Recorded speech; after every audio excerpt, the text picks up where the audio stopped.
ज्ञान दीक्षा सत्संग में आप सभी का स्वागत है। ज्ञान दीक्षा सत्संग ज्ञान दीक्षा कार्यक्रम का भाग है और मैं इसमें आपके प्रश्नों के उत्तर देने का प्रयास करता हूँ, शंकाओं का समाधान करने का प्रयास करता हूँ। कार्यक्रम से संबंधित कार्य होते हैं जैसे परीक्षा आदि, सत्यापन। ज्ञान दीक्षा कार्यक्रम पूरी तरह से निःशुल्क है, ऑनलाइन है, सभी के लिए खुला हुआ है। जो भी ये कार्यक्रम करना चाहते, ज्ञान मार्ग सीखना चाहते हैं, वो ज्ञानमार्ग.guru पर जाके अपना खाता खोल सकते हैं, कार्यक्रम में भाग ले सकते हैं। आप सभी लोगों के प्रश्न आमंत्रित हैं। अनिल ने पूछा है, अज्ञेयता क्यों आवश्यक है? साक्षी भाव और अज्ञेय भाव में क्या भेद है? यदि कोई चीज़ आवश्यक है तो उसके अलावा कुछ और हो नहीं सकता, ऐसा हम कहते हैं। आवश्यकता की ये परिभाषा है कि और कुछ संभव नहीं है। तो क्या अज्ञेयता के अलावा और कुछ संभव नहीं है? इस बात पे आप चिंतन मनन करेंगे तो पाएंगे कि ज्ञान अज्ञान का नाश है। अज्ञान मान्यताएं, अंधविश्वास आदि है, उनको अप्रोक्ष अनुभव और तर्क से हटाया जाता है। जो बचता है वहाँ जानने का कुछ नहीं होता। फिर यही कहा जा सकता है कि अज्ञेयता ही बचती है। यदि ज्ञान बचता तो हम कहते अज्ञेयता आवश्यक नहीं है, आप ज्ञान लो, खुश रहो, लेकिन ऐसा कभी होता नहीं है। इसलिए शायद कार्यक्रम में एकाध जगह हमने कह दिया होगा कि अंत में यही परिणाम आवश्यक है, यही होना आवश्यक है। नहीं भी कहा होगा, लेकिन कहीं तो कहा होगा, तभी तो प्रश्न आया आपका। तो क्योंकि अज्ञान भी धारणाएं हैं और कुछ ज्ञान हो सकता है, ये भी धारणा है। इन दोनों धारणाओं का अभाव जब हो जाएगा तो उस अवस्था को हम एक नाम दे देते हैं, इसका नाम अज्ञेयता है। तो क्योंकि यही है इसलिए यही आवश्यक है। यदि आप अज्ञेयता तक नहीं पहुंच पाए अभी तक तो दो ही कारण हो सकते हैं। या तो आपको बहुत अधिक ज्ञान है तरह तरह का, या फिर बहुत अज्ञान है, बहुत प्रश्न है। क्या बहुत सारा ज्ञान होना कोई बुरी बात है? बुरी बात नहीं है, वो एक चरण है अज्ञेयता तक पहुंचने का। बहुत अधिक ज्ञान होना, हर प्रश्न का उत्तर आ जाना, ये दर्शाता है कि परम अवस्था को अभी जाना नहीं गया, अभी छुआ नहीं गया, जहाँ पे ज्ञान का कोई अर्थ नहीं है। वो अद्वैत अवस्था अभी तक पाई नहीं गई। तो इसमें भी घबराने की बात नहीं है, क्योंकि कुछ ही दिनों की बात है, अगला चरण अज्ञेयता आने ही वाला है। ज्ञान बहुत है, इसका मतलब अज्ञान को हटाने की कला आ गई है। वो ज्ञान बहुत है, बचा हुआ है, इसका अर्थ है कि ज्ञान को हटाने की कला नहीं आई है अभी। जब ये देख लिया जाएगा कि वो निरर्थक है, तब मौन बच जाता है, और वही अज्ञेयता की अवस्था है, वही अस्तित्व की अवस्था है, वही ब्रह्म अवस्था है, परम शांति। क्योंकि यही है, यही आवश्यक है। साक्षी भाव और अज्ञेय भाव में क्या भेद है? साक्षी भाव बड़ा आसान है कि मैं मनो शरीर नहीं हूँ, मैं कुछ भी नहीं हूँ, किसी भी प्रकार का अनुभव नहीं हूँ, मैं अनुभव करता हूँ, और अनुभव करता एक ही है, सार्वभौमिक है, इसमें कुछ भी नहीं है, निर्गुण है। ये स्मरण हमेशा रखना, इस ज्ञान में बने रहना साक्षी भाव है। यहाँ पर अज्ञेयता की कोई चिंता नहीं है। यहाँ पर ये कहना अच्छा है कि मुझे ये ज्ञान है, मैं क्या हूँ, आत्मज्ञान है मुझे, और आत्मविचार यही है कि मैं क्या हूँ क्या नहीं, याद आ जाना। अज्ञेय अवस्था में इसको याद करने की भी कोई आवश्यकता नहीं है, बस होना है। तो धीरे धीरे साक्षी भाव ही केवल होने में बदल जाता है। अब याद नहीं करना पड़ता मैं क्या हूँ, अब वो प्रत्यक्ष सामने रहता है। कुछ बदलता नहीं है, न मनुष्य बदलेगा, न ये जीव बदलेगा, न कुछ और बदलेगा। उसका संघर्ष समाप्त हो जाएगा याद रखने का, क्योंकि वो भी तो एक नकली व्यवहार सा है, वो भी तो एक संघर्ष ही है कि मुझे याद रखना पड़ रहा है मैं क्या हूँ। ये बड़ी विचित्र स्थिति है जो कुछ दिन रहती है, कुछ वर्ष भी रह सकती, कुछ जन्म भी रह सकती है अगर अशुद्धियाँ हैं तो। और सहज स्थिति यह है कि न कुछ जानने का है, न कोई अज्ञान है, न कोई व्यवहार अच्छा है, न कोई व्यवहार बुरा है, न कोई कर्म अच्छा है, न कोई कर्म बुरा है, न कोई ज्ञान है मुझे। अज्ञान तो दूर दूर तक नहीं है। ये सहज अवस्था है जिसमें कोई कोशिश नहीं की जा रही। यदि आप पहले से ही इस अवस्था में है तो साक्षी भाव की साधना किसी काम की नहीं। साक्षी भाव एक सीढ़ी है मौन तक पहुंचने की। मौन और अज्ञेय एक ही चीज है। अज्ञेयवाद में भी कुछ बोला नहीं जा रहा, कोई दावे नहीं किए जा रहे, मैं जानता हूँ, मैं वो जानता हूँ, ये चीज सत्य है, वो चीज मिथ्या है, कुछ भी नहीं। मौन, शांति। ऐसा भी नहीं है कि अज्ञेय क्यों है, मैं क्यों नहीं जान सकता, इस प्रकार का युद्ध भी नहीं चल रहा है। स्वीकार लिया गया है कि हाँ यही आवश्यक है। तो ये सहज है और यदि इस सहज अवस्था में कोई नहीं है साधक, तो उसको बताया जाता है कि ये साधना करो, कम से कम याद रखो ज्ञान को। जो महत्वपूर्ण है याद रखने की चीज़ जो है वो आत्मज्ञान है। और अक्सर हम ये कहते हैं कि कुछ याद ना आए कोई बात नहीं, कोई तर्क कोई प्रमाण याद ना आए तो मैं तुम क्या हो कोई बात नहीं, इतना याद रखो कि मैं ये मनुष्य नहीं हूँ। ना समझ आए कि मैं ब्रह्म हूँ, सर्वव्यापी हूँ, कोई बात नहीं, इतना याद रखो कि ये शरीर, ये मन न मैं हूँ, न इसमें जो भी होता है वो मेरा है, और फिर इससे संबंधित जो भी होता है वो भी मेरा नहीं है। ये कम से कम है, इतनी साधना कम से कम। सामान्य सी बात है कि इतना याद आने पर कि मैं शरीर नहीं हूँ, मैं ये नहीं हूँ, वो नहीं हूँ, मैं क्या हूँ ये भी याद आ जाएगा। कोई बहुत कठिन बात नहीं है, और वो कभी कभी चला भी जाएगा, तो वो भी कोई बुरी बात नहीं है। तो ये साक्षी भाव की एक सीढ़ी सी दी जाती है मौन तक, शांति, आनंद तक पहुँचने के लिए। तब तक करना चाहिए जब तक आप इससे पूरी तरह ऊब न जाए। जब साक्षी भाव का नाम सुनते ही उबासी आ जाए, नींद आ जाए, ये क्या काम दे दिया, तब तक करते रहना है। पुरुष को पुरुष हूँ याद करते रहना है, स्त्री नहीं बन जाना है। शेर को शेर हूँ याद करते रहना है, भेड़ नहीं बन जाना है। एक दिन तो वो उससे पूरी तरह से ऊब जाएगा, त्रस्त हो जाएगा। अब मैं जो हूँ वो हूँ बोलेगा और साधना त्याग देगा। अगर वो साधना कर भी रहा है तो भी अज्ञे भाव में ही, ऐसा तो नहीं कि बहुत कुछ जानता है, वो नहीं कर रहा है तो भी वही है। मैं कुछ करूं तो भी ब्रह्म ही हूं, ना करूं तो भी ब्रह्म हूं, ज्ञान हो जाए तो भी ब्रह्म हूं, अज्ञान में हूं तो भी ब्रह्म हूं। इस प्रकार अंत में सब कुछ अर्थहीन है। इन सभी साधनाओं, इन सभी ज्ञानों, इन सभी शब्दों का अर्थ तब तक है जब तक आप पीड़ित हैं, जब तक आप किसी चीज से संघर्ष कर रहे हैं। तो ये सारे उपाय हैं। जो पहले ही जान गया, मान गया, जिसने ठान लिया कि सब अज्ञे है, उसके लिए कुछ भी नहीं है, उसके लिए कोई मार्ग नहीं है, उसके लिए कोई साधना नहीं है। अजय ने कहा है, अज्ञता में उत्तर नहीं आते, प्रश्नों का ही नाश हो जाता है। प्रश्न आ गया मतलब आप जानना चाहते हैं, फिर बिल्कुल सही बात। और उत्तर आ गया मतलब बहुत कुछ जानते हैं। वो क्या है जिसके ऊपर न प्रश्न किया जा सके, न जिसका उत्तर आ सके, न आपको प्रश्न करना पड़े, न उत्तर जानने की इच्छा हो, वो आप स्वयं है। जो स्वयं में स्थित हो गया उसको कुछ नहीं चाहिए। जो स्वस्थ हो गया, जो नहीं है स्वस्थ, उसको दवाई चाहिए, उसको कुछ न कुछ करवाना पड़ता है, उसको कुछ न कुछ बताना पड़ता है, सिखाना पड़ता है। इसलिए ज्ञान मार्ग का अंत ज्ञान में नहीं होता, मौन में होता है। ज्ञान मार्ग का अंत किसी बड़ी साधना में नहीं होता, अकर्म में होता है, कुछ नहीं करना है। और ज्ञान मार्ग का अंत किसी लक्ष्य पे पहुंचना नहीं है, लक्ष्यहीनता मिलती है, न कहीं जाना है न कहीं आना है। तो व्यक्ति मौन तब नहीं होता जब उसको सारे उत्तर आ जाएं बैठे बैठे, या उसकी रुचि समाप्त हो जाए, क्यों पूछूं, मुझे तो आ गया है जितना आना था। ऐसे मौन नहीं होता। वो मौन तब होता है जब उसको हंसी आ जाए कि मैं क्या पूछ रहा हूँ, यही मैं क्या कर रहा हूँ, ये कौन सी विचित्र साधना मैं कर रहा हूँ। जब स्वयं पे हंसी आ जाए तो वो सब त्याग देता है, वो ज्ञान मार्ग भी त्याग देता है। जब लक्ष्यहीन हूं तो कहाँ जाना है, कौन से मार्ग से जाऊंगा। जो मौन तक पहुंच गया उसके लिए सभी मार्ग बेकार हैं। उसको लोग अज्ञेवादी कहते हैं, वो खुद को अज्ञेवादी नहीं कहता, या वो बदलता रहता है, हंसी खेल करता है, मैं ये वादी हूँ, मैं वो वादी हूँ, मैं अद्वैतवादी हूँ, आज तो मैं भौतिकवादी हूँ क्योंकि खाना बहुत अच्छा बना है। उसके लिए सब खेल ही होता है। लोग कहते हैं तुम अज्ञेवादी हो, तो कभी कभी लोगों को खुश करने के लिए कोई वाद भी ले आता है, वाद विवाद में भी आ जाता है, लेकिन उसको कुछ नहीं करना होता।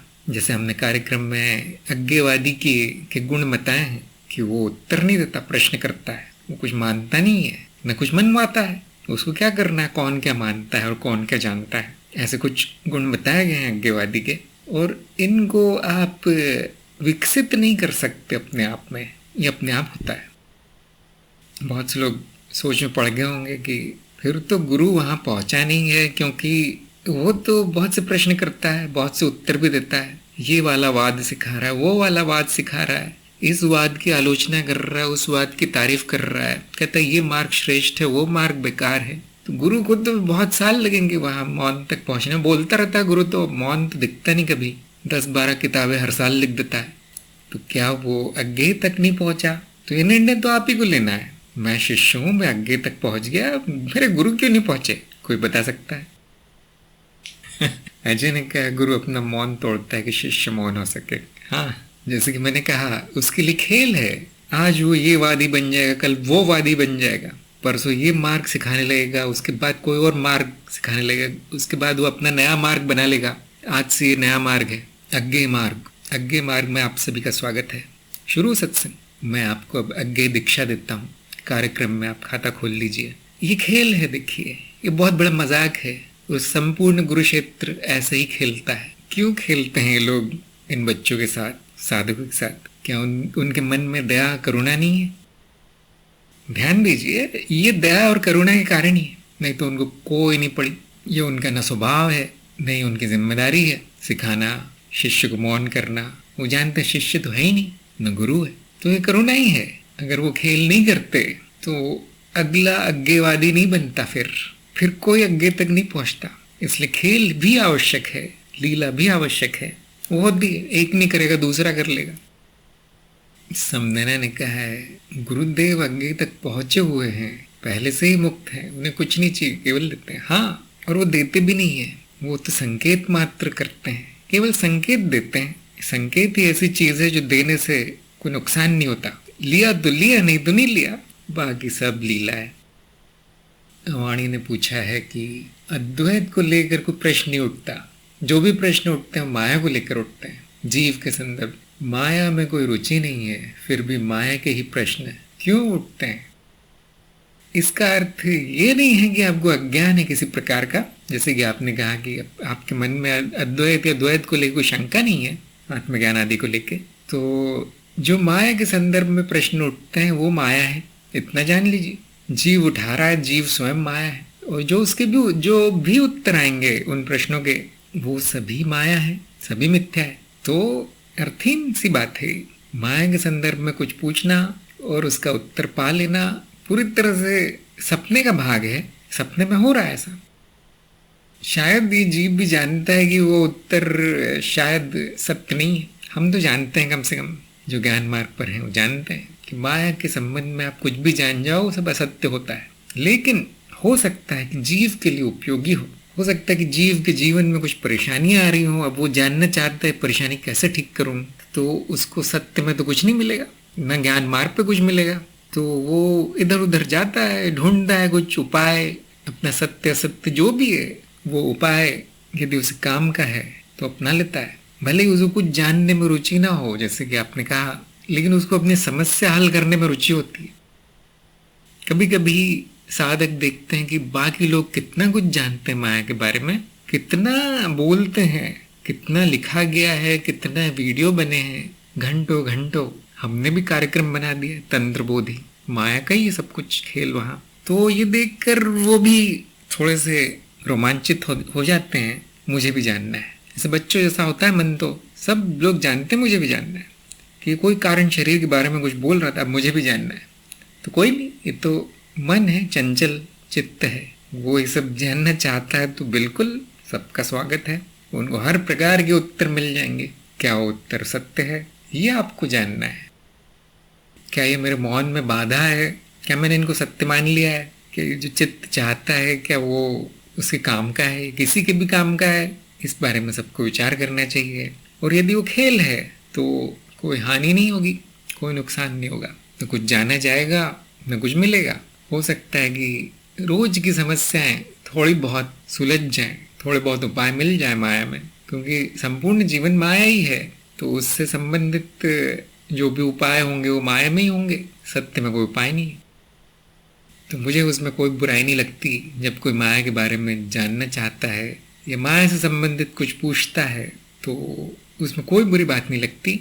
बस एक ही समस्या लगती है कि उसने अगर सत्य नहीं जाना है तो अपना समय नष्ट कर रहा है या अपना जीवन ही नष्ट कर रहा है। ये मुझे थोड़ी सी एक चिंता होती है। और फिर मैं ज़्यादा नहीं बताता, जब तक ज़रूरी नहीं है तब तक नहीं बताया जाता कुछ। अगर सत्य जान लिया है, वो भी जानता है साधक की अभी खेल ही होगा जो भी होगा बेवजह का, तो उसको जितने चाहिए उतना ज्ञान दिया जाता है माया का। उसको प्रेरणा भी दी जाती है, खुद समझ लो अब ये माया क्या है, खुद जान लो इसके रहस्य क्या है, क्योंकि वो अनंत है, हमारे मनोरंजन के लिए, हमारे खेल के लिए, मेरी ही लीला है। तो उसमें रोकना तो उचित नहीं है। रोकता मैं तब हूँ जब माया को सत्य मान लिया जाता है। जब कोई ज्ञान नहीं है उस बंदे को, चला आता है माया के ज्ञान लेने, तब मेरा कर्तव्य है कि उसको सही मार्ग दिखाएं। पहले सत्य फिर खेल। तो जब तक वो प्रश्न उठते हैं, वो खेल की तरह लगते हैं, तो कोई बड़ी समस्या नहीं है। अगर आपने उसको मान लिया कि यही सत्य है, भले ही लोग इसको माया कहते हो फिर भी सत्य है, तो बड़ी समस्या है। नहीं तो कोई समस्या नहीं है, आने दीजिए, इतने आते हैं। माया में एक बड़ी रोचक बात है कि प्रश्न आ गया तो आपको एक जवाब नहीं मिलेगा, आपको 100 जवाब मिल जाएंगे। 100 जवाब, वो सब भी अच्छे लगेंगे, बहुत से उसमें सत्य भी लगेंगे कि यही सत्य है। ये माया की कहानी है, ये माया का स्वभाव है। एक नहीं होते, बहुत होते हैं। तो ज्ञान में एक प्रश्न भी उड़ जाए तो उसको नष्ट कर दिया जाता है, समाप्त कर दिया जाता है, जला के खाक। उत्तर नहीं मिलता, यहाँ एक भी उत्तर नहीं मिलता। तो माया ठीक विपरीत है। जितने प्रश्न लाने ले आओ, हम एक नहीं 10-10 उत्तर देंगे हर प्रश्न का। आप देखते हैं सही है, इसको हम कहते हैं विज्ञान। कौन सा सही है? जब इतने उत्तर हैं, सभी अलग अलग हैं, बदल रहे हैं समय के साथ, लोगों के साथ, विचारों के साथ, कौन सा सही है? सभी जानते होंगे जो बदल गया वो सच नहीं हो सकता। जब मैं कहता हूँ माया का ज्ञान भी माया है, तो उसके पीछे ये बड़ी लंबी कहानी है जो मैंने अभी बताई। क्यों नहीं हो सकता वो सत्य? कितने होंगे सत्य? 100-200। जो भी माया का अध्ययन करने जाते हैं उनको यही मिलेगा। मुझे यही मिला, मेरे शिष्यों को यही मिल रहा है। जब कोई मेरे पास संदेश भेजता है कि मेरा ये अनुभव हो गया, क्या ये सत्य है? मैं कहता हूँ हाँ, बहुत अच्छा है, बहुत बड़ा सत्य, बहुत बड़ा रहस्य आपने देखा है। जारी रखो, साधना करते रहो, प्रयोग करते रहो तंत्र के। अगले दिन आता है संदेश, मुझे अब वो अनुभव हो गया, क्या ये सत्य है? मैं कहता हूँ हाँ, पूरी तरह सत्य है, जारी रखो प्रयोग। वो भी सोचते होंगे गुरु तो अब गुरु नहीं रहे, अब तो ये इनको पागल खाने भेजना पड़ेगा। जैसे वो खेल रहा है मैं भी खेल रहा हूँ, उसमें कोई भी सत्य नहीं है। मैंने आज ये सपना देख लिया, आप उसमें दिख गए, मेरा तो जीवन सफल हो गया। मैं बोलता हूँ सभी जन्म सफल हो गए, इतना बड़ा सपना आ गया आपको, आप तो इतने भाग्यशाली हैं। तो बड़े बड़े तांत्रिकों को भी नहीं आता, वो खुश। तो माया खेल के लिए है, जो नहीं खेलता उसमें भी गंभीर होकर रो रहा है तो वो फिर अज्ञानी है। अंत में कुछ नहीं जाना जाएगा, कुछ जानने का है नहीं, इसलिए माया कुछ जानने के लिए बना देती है। वो जीव क्योंकि संपूर्ण माया है, पूछता है क्या है, क्या बनाया, उसको 10 जवाब दे दिए जाते हैं। माया स्वयं दे देगी 20-25 जवाब। जैसे बहुत अच्छा उदाहरण है, लोग अक्सर पूछते हैं कि क्या मेरा जीवन पूर्व निर्धारित है, और हर बार जब वो पूछते हैं मेरा जवाब हर बार अलग होता है। फिर कोई कोई मुझे पकड़ लेता है, आपने उस दिन कुछ और बोला था। मेरे पास और जवाब होते हैं, ऐसा नहीं कि मैं मान जाऊंगा कि मैंने झूठ बोला था, और जवाब होते हैं। देखिए मैंने जो उस दिन बोला था वो माया के इस स्तर पर सत्य है कि कुछ भी पूर्व निर्धारित नहीं है, सब आपके हाथ में है, आपकी इच्छा से होता है कार्य। लेकिन माया के उस स्तर पर सब कुछ पूर्व निर्धारित है, सब कुछ स्मृति में है। वो इतना खुश होता है व्यक्ति, मुझे इतनी बड़ा रहस्य पता चल गया आज। तो मैं हंसता हूँ, क्या कुछ पूर्व निर्धारित है? क्या कुछ आपकी इच्छा से होता है? क्या कोई करता है? क्या कोई जानता है क्या है? मुझे तो अभी भी हंसी आती है। तो मैं कहता हूँ आने दो माया के प्रश्न, आराम से इसका मजा लो। स्वरचित ने कहा है, साक्षी भाव में तो शून्यता है, बस होना है। पर साक्षी भाव में रहते हो कई कर्म प्रभावित होते हैं, जो कर्म साधना से पहले सहज ही लगते हैं, अब उनको कोई वृत्ति करने से रोकती है। उदाहरण, साधना के बाद ऐसा लगता है कि पदोन्नति, कमाई तेज करने के लिए प्रयास क्यों करना है अब? क्या ये सही है? क्योंकि जब तक जीवन है इस माया में तो रहना ही है। सही वो है जो आवश्यक है। अभी पिछली सत्संग में मैंने कहा था लिख कर हो कहीं बड़े बड़े अक्षरों में, क्योंकि आप लोग भूल जाते हैं बात। हमेशा पूछते हैं क्या करूं? वही करना है जो आवश्यक है। अगर कमाना धमाना आवश्यक है तो वही करना है, उसमें न ज्ञान लगाना है न बुद्धि लगाना है। ये सूत्र है, ऐसा ही होता है। जैसे कि मैंने अभी भी बताया, आवश्यक क्या है? आवश्यक वो है जो होकर रहता है, कोई और संभावना नहीं है उसके अलावा। तो मैं क्या करूं? क्या ये सही है? मैं ये कर्म नहीं कर पाता साक्षी भाव में, वो नहीं कर पाता। इस तरह से विचार करना ठीक नहीं है। विचार ऐसा होना चाहिए, साक्षी भाव हो ना हो, क्या ये आवश्यक है, क्या ये करना आवश्यक है। लिख के रखिए इसको बड़े बड़े अक्षरों में, फिर कभी आपको उलझन नहीं होगी। आवश्यकता का फार्मूला लगाए, आवश्यकता का सूत्र लगाइए हर कर्म पे, और अगर वो साक्षी भाव में हो जाए तो और अच्छी बात है। ना हो पछताना नहीं है, अगला कर्म हो जाएगा साक्षी भाव में, धीरे धीरे होता है ये। देखिए क्या आवश्यक है जानने के लिए साक्षी भाव की भी जरूरत नहीं है, बुद्धि से ही काम हो जाता है। क्या आवश्यक है बुद्धि ही बता देती है, वो भी थोड़ी सी बुद्धि लगती है हमें जीवन में। अगर हम वैज्ञानिक होते, अगर हम कोई बहुत बड़ा कार्य कर रहे होते तो बहुत ज्यादा बुद्धि लगती फिर। लेकिन मैं कमाऊं या नहीं, मैं रोटी खाऊं या नहीं, मैं कपड़े पहनूं या नहीं आज इसमें कोई बुद्धि नहीं लगती। ये आवश्यक है, वो होता है। कभी कभी आवश्यक भी नहीं होता, लेकिन पसंद नापसंद की बात होती है। क्या मुझे ये पसंद है, और अगर मन कहता हाँ तो फिर होने दो, बुद्धि कहती परिणाम आएंगे, मन कहता आने दो, फिर हो जाता है वो। यही जीवन है। इसको बहुत ज्यादा आप गणित भी नहीं कर सकते इसका, क्योंकि वो जीवन थोड़ा सा मशीनी जीवन हो जाएगा। ये हर चीज आप नाप तोल के कर रहे हैं, अब उसमें वो आनंद कहाँ रहेगा। जैसे तितली उड़ती है तो वो कोई सूत्र नहीं उपयोग करती, फॉर्मूला कि मुझे इतने फूलों में जाना है, इसी दिशा में जाना है, वहां नहीं। बस वो उड़ती रहती है, जिस फूल पे उसका मन आता है बैठ जाती है, उसका रस पी लेती है। वो प्राकृतिक जीवन है। तो हमें संतुलन बनाना है, खेलना भी तो है, और जो आवश्यक है वो करते रहना है, उसको छोड़ना भी नहीं है। ना अपने जीवन को मशीनीकरण नहीं कर देना, अपने जीवन का फैक्ट्री नहीं खोलनी है, ना उसमें इतना उल्टा सीधा करना है कि मैं मुक्त हूं, जो चाहूं करूं, ऐसा भी नहीं। संतुलन एक होना चाहिए। क्यों हम कहते हैं कि जो आवश्यक है वही करो, बाकी छोड़ दो? क्योंकि अभी तक जो अनावश्यक है वही ज्यादा होता है। तो जब मैं कहता हूँ सब छोड़ दो, जो आवश्यक है वो करो, तो इस तरह के प्रश्न आएंगे कि अब कमाऊं या नहीं कमाऊं। गुरु जी ने तो कह दिया अब मत करना कुछ, साक्षी बने रहना। आज मेरा ये खाने का मन है, वो खाने का मन है, क्या आवश्यक है ये? इतना नहीं सोचना है जीवन में ऐसे मौके बहुत कम आएंगे जिसमें कि आपको सोच में पड़ जाना पड़ेगा कि ये आवश्यक है या नहीं। बहुत कम आएंगे ऐसे मौके। तो माया में तो रहना ही है, हाँ, और जो आवश्यक है वो होना ही है। जैसे ही आप जान जाए कि ये आवश्यक है, उसको कर लेना है। अगर बुद्धि कह रही जो करना है करो, मन कह रहा है मुझे तो अब मेरी पसंद का करना है, वही करना है, फिर वही होना है। अक्सर हम ये वाली बात बोलते नहीं है, क्योंकि लोग उसको सुन लेंगे, फिर वो बोलेंगे हाँ इन्होंने कहा था जो मन में वो करो। तो हम वो बोलते हैं जो शिष्य के काम का होता है, जैसे शिष्य गलत न समझ जाए। लेकिन जब मैं देखता हूँ पूरा मशीनीकरण हो गया उसके जीवन का, अब वो साक्षी भाव में रहता, जीता भी नहीं बेचारा, तो उसके बंधन काट दिए जाते, जो करना करो। अभी तक ऐसी नौबत आई नहीं है, मैं देखा है, इतनी समझ सब में होती है। और एक व्यक्ति के लिए जो आवश्यक है हो सकता है दूसरे के लिए ना हो, और जो दूसरे के लिए आवश्यक है वो पहले के लिए पूरी तरह से अनावश्यक हो। इसलिए इसमें ये नहीं कहा जा सकता कि ये करो और वो मत करो। अब आपको पूरा विस्तार में सूची नहीं दी जाएगी कि ये आवश्यक है, ये करना है, क्योंकि ऐसा कुछ नहीं है। सबके लिए अलग अलग होगी आवश्यकताएं। तो अपना निर्णय लीजिए, मेरे लिए क्या आवश्यक है, निर्णय लीजिए, वो कर दीजिए। बहुत आसान है। इसमें अगर साक्षी भाव ना हो कोई बात नहीं, हो तो भी कोई बात नहीं, बहुत अच्छा है। साक्षी भाव होने के बाद वो लगता है कि मैं जो कर रहा था वो अनावश्यक था, तो नहीं करना है। बहुत ही आसान है। देखिए हरिओम ने कहा अज्ञेयता तक पहुंचने के लिए माया का मार्ग चुना है। बहुत गहरी बात कही है इन्होंने। हाँ, अज्ञेय चाहता नहीं है अज्ञेयता तक पहुंचना, लेकिन ऐसा हो गया है, वो यही आवश्यक है। क्योंकि अज्ञेय कहाँ पहुंचेगा, कोई भी मार्ग चुन ले, अब कहाँ पहुंचेंगे। मनुष्य रूप धर लिया है, क्या ये जानकर धरा है कि अब मुझे अज्ञेयता के अलावा कुछ और मिल जाएगा? शायद नहीं। मनुष्य रूप पूरी तरह माया है। अजय ने कहा माया के संदर्भ में उत्तर भी माया है। हाँ, और जब ये जान जाते हैं आपकी सभी उत्तर माया हैं, तो बचता क्या है जानने का? कुछ नहीं, अज्ञेयता। जाना तो कुछ नहीं, सच में तो कुछ नहीं जाना, अज्ञेय ही रहा। जब सत्य आप जानते तो क्या जानते हैं?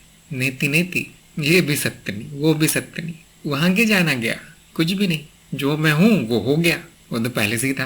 तो अज्ञेयता तक ही पहुंचती है, पूर्णता ही हो जाती है, शून्य शून्य ही रह जाता है। बड़ी विचित्र बात है, लेकिन बड़ी सुंदर बात है। मुझे कोई समस्या नहीं, माया के उत्तर माया हो तो कोई समस्या नहीं है, जब तक कि आपकी पृष्ठभूमि सत्य की ना हो। पृष्ठभूमि सत्य की है, बहुत अच्छी बात है। माया के उत्तर माया ही आने चाहिए। माया के संदर्भ में कोई सत्य दिख गया तो फिर तो मार्ग छोड़ देना है, फिर तो ज्ञान मार्ग झूठा है, बेकार है। न ज्ञान सत्य है, न मैं सत्य हूँ, अब तो माया सत्य है। तो हमारे लिए बड़ी भाग्य की बात है कि माया की हर बात माया निकलती है। अनिल ने पूछा कि अज्ञेय भाव भी एक वृत्ति है, क्योंकि इसमें भाव जुड़ा है। हमने कभी ऐसा बोला नहीं कि ये शब्द उपयोग नहीं किया, अज्ञे भाव, ये आपकी इजाद है। मैं अक्सर कहता हूँ ये बात, और मैं अज्ञेता शब्द उपयोग करता हूँ, या अज्ञे अवस्था, है ना। क्या मैंने ऐसा बोला है कहीं? अज्ञे भाव बोला भी होगा तो पता नहीं क्यों। तो अज्ञेता वृत्ति नहीं है, क्योंकि यहाँ चलेगा क्या कि मैं कुछ नहीं जानता? नहीं, ऐसा कुछ नहीं, मौन है। आप कह सकते हैं कि जानने की ज्ञान वृत्ति का अंत है। ज्ञान वृत्ति बड़ी उपयोगी है, जैसे कि आप जानते हैं, लेकिन हमेशा चलना उसका ठीक नहीं है। ज्ञान होने के बाद भी ज्ञान वृत्ति चलना ठीक नहीं, तो उस वृत्ति का अंत अज्ञेता है।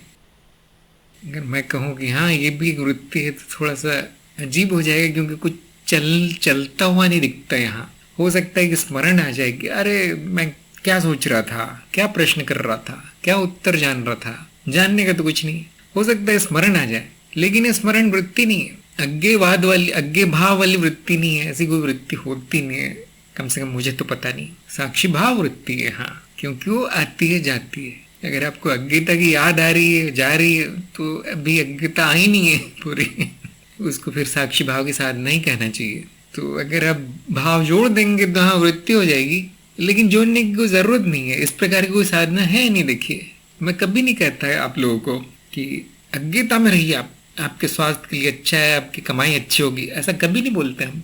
आपके परिवार के लोग आपको प्रेम करेंगे, अज्ञता में रहो, कोई फायदा नहीं है उसका, क्यों रहते हो?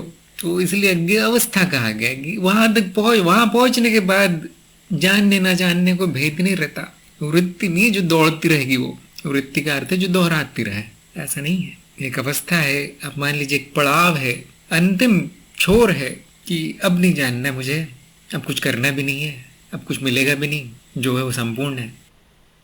अजय ने कहा न मैं हूं, न मेरा जीवन है, न पूर्ण निर्धारण है। हाँ ये देखिए, ये अज्ञता का एक बहुत अच्छा उदाहरण अजय ने लिखा है। मैं क्या जानूंगा, तो न ही रहेगा इसमें, नहीं।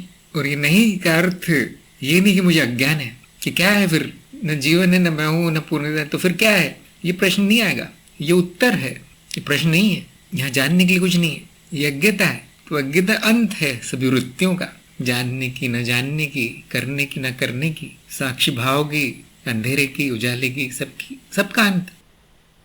अब बहुत से लोग परेशान हो जाएंगे, रात दिन सोचेंगे, नींद नहीं आएगी उनको, अब अज्ञता तक मैं कैसे पहुंचूं? तो मैं आपको रहस्य बता देता हूँ, वो जरूरी नहीं है, कुछ करने से नहीं होगा वो। अगर आपके प्रश्न आ रहे हैं तो वो आना जरूरी है ना, तभी तो आ रहे हैं। जबरदस्ती नहीं अज्ञता लाई जा सकती, जैसे कि मैंने अभी भी कहा। ये वो अवस्था नहीं जो प्रयास से आ जाए, कुछ करने से आ जाए। जिस दिन ये आ गई उस दिन आपका मार्ग भी समाप्त, आपकी साधना भी समाप्त। अब आप अपने आप को साधक भी नहीं कहेंगे, अब अपने आप को गुरु भी नहीं कहेंगे कि मैं बहुत कुछ जानता हूँ इसलिए मैं गुरु हूँ। ये बोलते ही हंसी आ जाएगी। तो आपके सारे संघर्ष का, आपके सारे आध्यात्मिक कार्य का अंत हंसी में होता है, हंसी में उड़ा देना है। हंसो क्योंकि सब नाटक था, हंसते रहो क्योंकि सपना है। ऐसे बहुत से ग्रंथ हैं जो आपको अज्ञता तक ले जाने के लिए लिखे गए हैं। उसमें सबसे महान जो मुझे सबसे पसंद है वो है अवधूत गीता। वो अंतिम ग्रंथ है। हम ये भी नहीं कह सकते वो अज्ञेवाद का ग्रंथ है, नहीं, ऐसा भी नहीं कह सकते। उसमें वाद लगाना भी अति हो जाएगी बहुत। शुरू करते हैं, हाँ मैं ये हूँ, मैं वो हूँ, अब आप बहुत खुश होंगे, मैं जान गया हूँ मैं क्या हूँ। अगले श्लोक में वो भी नहीं हूँ मैं। तो वो महानतम है आज तक का, लेकिन क्या किसी की समझ में आता है? नहीं समझ में नहीं आता, क्योंकि प्रश्न ही प्रश्न है मन में। तो प्रश्न होना अच्छी बात है, क्योंकि अब आप मार्ग पर आ गए हैं। तो अज्ञता तक जाने का प्रयास न करे, उसमें अपनी नींद खराब न करे, एक और काम न ले ले अपने सिर पे। नैना ने कहा है, आवश्यकता कम होने पर हम स्वतः ही मुक्ति की ओर जाने लगते हैं। हाँ, ये भी आप देखेंगे कि क्या आवश्यक है, इसकी लंबी सूची होगी। आज अगर आप सूची बनाना चाहे, बहुत लोगों को मैं ये सुझाव देता हूँ कि क्या आवश्यक है, पता नहीं चल रहा, तो मैं रोज रोज पूछना पड़ता है, सोचना पड़ता है। सूची बना लो, क्या आवश्यक है जान लो, करो। तो आप देखेंगे वो हर महीने वो कम होती जा रही है, उसमें कटता जा रहा है। अंत में वो शरीर भी कट जाएगा उसमें से, वो भी आवश्यक नहीं है। सांस लेना भी आवश्यक नहीं है। अब ये कल नहीं होगा, इसलिए आप इतनी उम्मीद नहीं रखनी चाहिए। वो उम्मीद रखना भी आवश्यक नहीं है। तो वो मुक्ति है ना, जब कुछ भी आवश्यक ना रहे आपके लिए, तो संपूर्ण मुक्ति हो गई। ध्यान दीजिए, अभी भी ऐसा ही है। अनुभवकर्ता के लिए कुछ भी आवश्यक नहीं है, अनुभव करना भी आवश्यक नहीं, वो भी हो ही रहे हैं। करता तो कोई है नहीं, वो कुछ नहीं करता। मुझे ये अनुभव चाहिए, मुझे वो नहीं चाहिए, मुझे ऐसा अनुभव बिल्कुल नहीं चाहिए। अनुभव करता के सूची में कुछ नहीं है। वही आप है, पहले से ही ऐसा है, पहले से ही मुक्त है। अब आपने जो सूची बनाई है वो किसी प्रकार का खेल होगा, किसी प्रकार की माया होगी। जब तक आप ये जानते हैं, समझते हैं कि वो जो सूची बनाई गई आवश्यक कर्मों की वो भी पूरी तरह अनावश्यक है, तब तक वो कितनी भी लंबी हो कोई चिंता नहीं है। मुझे आशा है सब लोग समझ रहे होंगे बात। ब्रह्मांश ने पूछा है शुद्धिकरण क्या है और साक्षी भाव में रहने के लिए शुद्धिकरण कैसे प्रभावी है। जो भी चित्त में संस्कार है, वृत्तियां हैं, अगर वो दोषपूर्ण है, अगर वो दुख का कारण है, तो हम उसे अशुद्धि कहते हैं और फिर उसका उपाय कर लेना शुद्धिकरण है। एक अशुद्धि है अज्ञान, जिसका उपाय हो चुका होगा शायद। बुद्धि की शुद्धि ज्ञान है, अशुद्ध बुद्धि अज्ञान है। ज्ञान हो गया तो साक्षी भाव होना चाहिए, है ना? नहीं तो कुछ बचा होगा, कोई अशुद्धि बची होगी कहीं न कहीं के किसी न किसी रूप में, जो ज्ञान को भी ढक लेती है। उसके कारण साक्षी भाव नहीं रह पाता, तो उसका भी उपाय कर दिया जाता है और फिर उम्मीद की जाती है कि हाँ साक्षी भाव बिना प्रयास के रहेगा। ऐसे वो प्रभावी है। कब करेंगे हम ऐसा? चरण 6 में है ना, शुद्धिकरण चरण 6 में है और ये साक्षी भाव से जुड़ा हुआ है। नहीं तो अगर आपका साक्षी भाव रहता हमेशा तो हमें कोई चिंता नहीं थी। फिर क्या शुद्ध है क्या शुद्ध, मैं तो शुद्ध हूँ, तब कोई चिंता नहीं होती। तो इसलिए वो बाद में, अगर आपका साक्षी भाव पहले अच्छा है तो किसी चिंता है शुद्धिकरण की? क्या शुद्ध करोगे? मिट्टी है, मिट्टी में ही जाना है। तो अगर आपका लक्ष्य साक्षी भाव हो गया है तो शुद्धिकरण काम का है। अगर आप पहले ही आनंद में है, पहले ही बेफिक्र लक्ष्यहीन है, तो वो शुद्धिकरण भी खेल है। इसीलिए चरण 6 वैकल्पिक है। बहुत से लोग नहीं करना चाहते क्योंकि बहुत बड़ा काम है। एक तो साक्षी भाव पहले से ही, ऊपर से वो कहते हैं आप शुद्धि भी करो, फिर मेरे ज्ञान मार्ग में आने का फायदा क्या है? एक बात तो तय है कि साक्षी भाव से शुद्धि अपने आप होती है, सभी ने देखा होगा, और शुद्धि से साक्षी भाव बढ़ता है। ऐसा दोनों में संबंध है। तो मैं क्या कहता हूँ कि शुद्धिकरण मत करना, कोई बात नहीं, वीडियो जरूर देख लेना। वीडियो आपको दिखाए जाते हैं मैं ऐसा नहीं कहता कि वीडियो भी छोड़ दो, देखो, उससे चित्त में एक संस्कार पड़ता है कि शुद्धि भी एक चीज होती है, शुद्धि भी करना अच्छा है। और वो चित्त स्वयं सुनकर कि मेरे में अशुद्धि है, सुनने मात्र से वो कार्य शुरू हो जाता है। मान लीजिए कोई व्यक्ति बहुत तेज बोलता है, जोर जोर से बोलता है, एक बार उसको बता दीजिए आप बहुत जोर से बोलते हैं, हमें सिर दर्द हो गया, तो वो भले उसे कोई इच्छा ना सुधरने की, लेकिन अगली बार उसे याद जरूर आएगा कि मेरे में समस्या है। कुछ महीनों बाद आप मिलेंगे तो उसकी आवाज़ थोड़ी सी शुद्ध होगी, शांत और मधुर मीठी होगी। आप बोलेंगे चमत्कार कैसे हो गया? तो केवल संस्कार पढ़ने मात्र से, ज्ञान होने मात्र से कि मेरे में अशुद्धि है, शुद्धि हो गई। जो बुद्धिमान व्यक्ति है उसको बताना भी नहीं पड़ता, वीडियो देख कर ही जान जाता है मेरे में क्या अशुद्धियाँ हैं। कभी कभी मैं कहता हूँ कि आपके जीवन में बहुत परेशानी हो, इस अशुद्धि कारण है, आप कर लो, उपाय कर लो। वो कहते हैं मैं तो जानता ही नहीं क्या अशुद्धि है, आप भी बता दीजिए। तो हाँ, अब ये बड़ा काम हो जाता है। अब वो सारे वीडियो देखो, अब ये मनोविज्ञान में पहुंच गए हम, ज्ञान बाजू में रह गया। हरिओम ने अंतर्शुद्धि की श्रृंखला भेजी है, ये भी देखिए आप, ये भी काम की है। लेकिन अब कार्यक्रम में चरण 6 में नए संस्करण में कार्यक्रम के सारे वीडियो दोबारा बनाए गए हैं। ये नहीं है, ये आम जनता के लिए अंतर्शुद्धि यूट्यूब वाली जो कार्यक्रम कर रहे हैं उनके लिए शुद्धिकरण के नए वीडियो बनाए गए हैं, जो आप लोगों ने देखे नहीं होंगे। बहुत कम लोग हैं अभी चरण 6 में। आप सब लोग अधिकतर 3 या 4 में ही हैं, कुछ लोग 5 में पहुंच गए। तो वो क्यों नए बन जाते हैं वीडियो हर बार?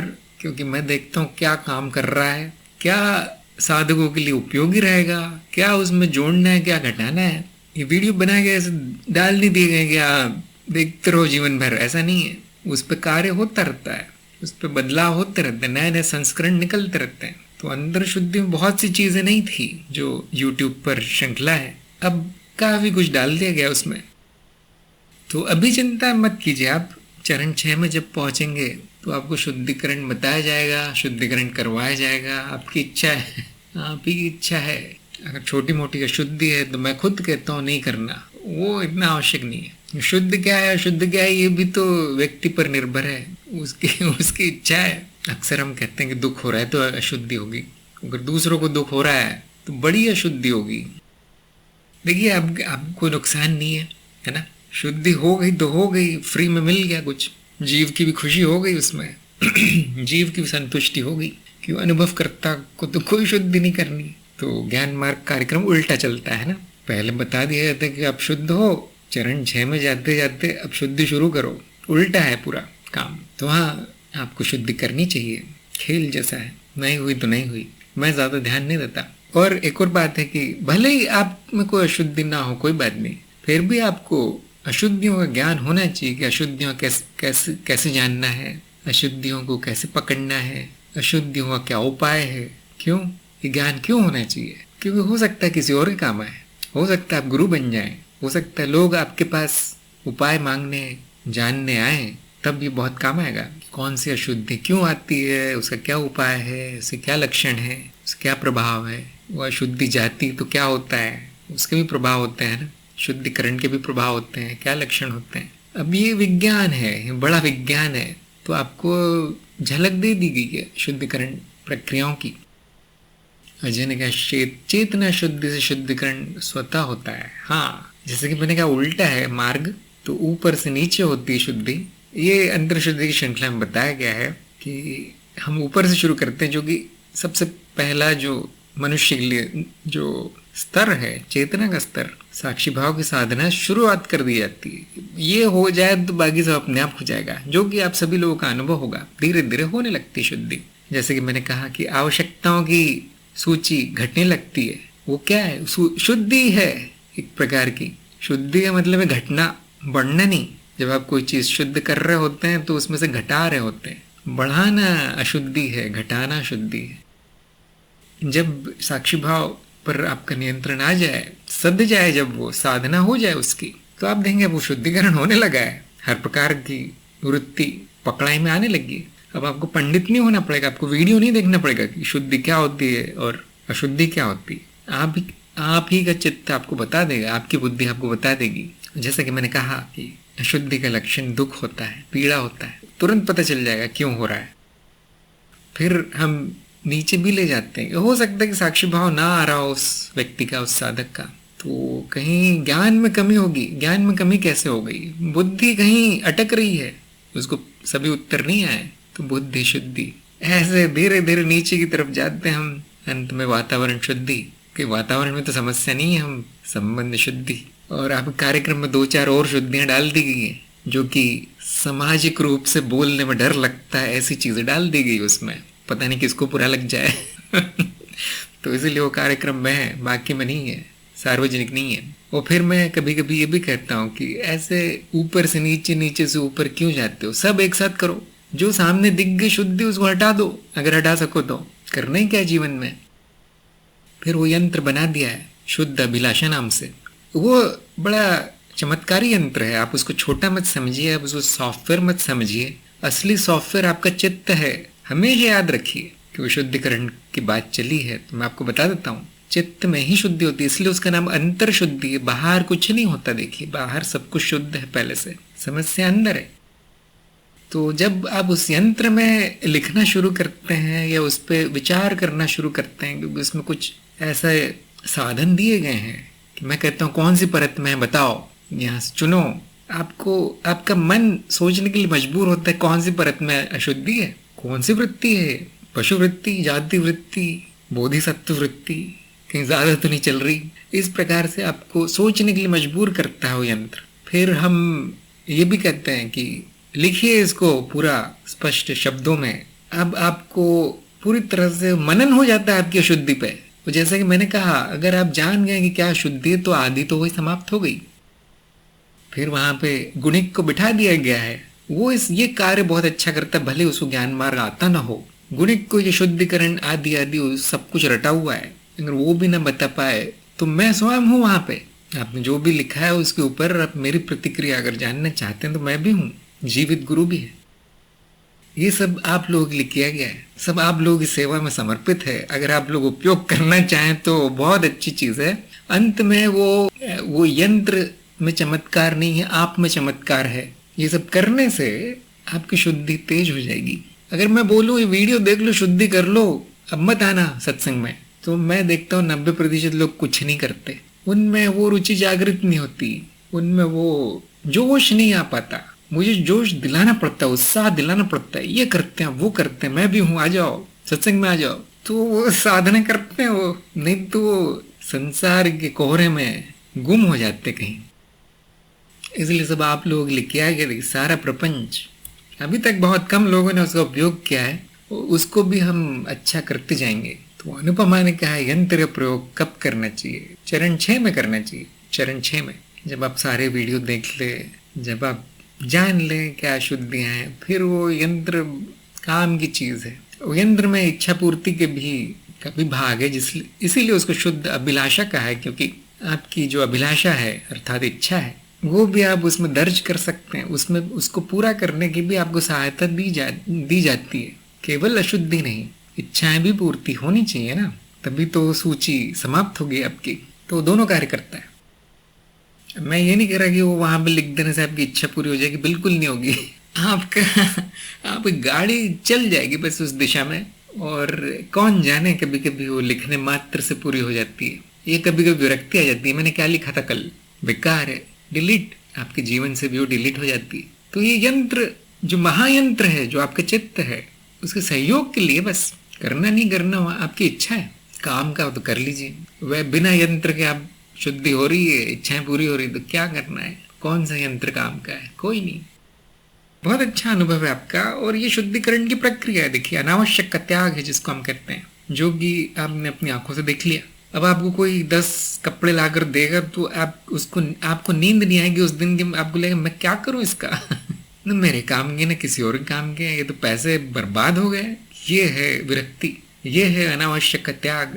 जब वो करना आवश्यक न रहे और अगर वो आ जाए तो सिर दर्द हो जाए वो करना। जबकि जो अशुद्ध है या अज्ञानी, उसके लिए तो कितनी बड़ी बात होगी। कीमती कपड़े कोई देके मुझे चला गया, जन्मदिन होगा उस दिन तो उसकी पार्टी होगी, लेकिन एक साधक के लिए बहुत भारी चीज है, वो तो भार है, बेकार है। तो आप देखेंगे ऐसे छोटी छोटी चीजें, बदलाव आने लगते हैं अगर आप साक्षी भाव में हैं तो। और ये जब ये भार हटता है जीवन से, मन से, तो आनंद आता है उसमें संघर्ष नहीं रहेगा, ये उसमें दिखावटी विरक्ति नहीं रहेगी कि अरे हमारे गुरु ऐसे हैं या वो गुरु ऐसे हैं, ये वाले साधक ऐसे हैं जो कुछ नहीं लेते तो मुझे भी नहीं लेना है, जबकि मन ही मन वो इच्छा खाई जा रही है कि मुझे चाहिए। ये दिखावटीपन अशांति लाएगा, आनंद नहीं। सही विरक्ति वो है जिसमें त्याग में आनंद आ जाए, जबरदस्ती की नहीं करनी है जबरदस्ती का त्याग नहीं करना है, इच्छा है तो पूर्ण करना है। ये बात महत्व की नहीं है कि आप क्या करते हैं, क्या नहीं, क्या उपयोग करते हैं, क्या है आपके पास, इसका कोई महत्व नहीं है। महत्व इस बात का है कि किस बात में आपको आनंद मिलता है, आनंद की सुई कहाँ दिखा रही है, कौन सी दिशा दिखा रही है। त्याग भोग, जहाँ आनंद है वहां जाना है, जबरदस्ती नहीं करना है यहाँ पर। इसलिए शुद्ध अभिलाषा है, आपकी अभिलाषा पूर्ण होती है तो भी प्रगति है, अगर वो दमन होता है तो नहीं है।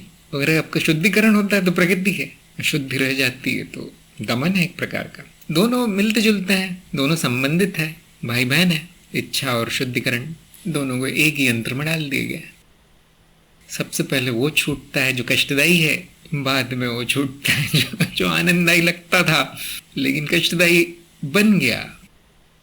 तो यंत्र वगैरह की चिंता अभी आप मत कीजिए, आप कार्यक्रम की चिंता कीजिए, चरणबद्ध चलिए, जो बताया गया उतना ही करना है, नहीं तो वो अस्त व्यस्त हो जाएगा आपका कार्यक्रम। अनुशासित चलना है, आपके लिए सब बना दिया गया है। ये विचार करते हुए सुख की नींद सोना है, चैन से सोना है। अब कुछ नहीं बचा आपके जीवन में, कोई संघर्ष नहीं बचा है, सब दे दिया गया है। लो, पसंद नहीं मत लो, सुखी रहो। ये भी ध्यान रखिए कि व्यवहार बदलना, ऐसा बोलना, ये करना, वो चाहना, वो न चाहना, ये हमारा लक्ष्य नहीं है। ज्ञान मार्ग में लक्ष्य ज्ञान है, बहुत आसान है, उसको और कठिन नहीं कर लेना है। मेरे साथ कब होगा, मतलब वो अब मार्ग भटक गए आप, सबके ऊपर अलग अलग प्रभाव होते हैं, इसके केवल लक्षण है। ये ना हो तो अच्छा है, हो जाए तो और अच्छा है।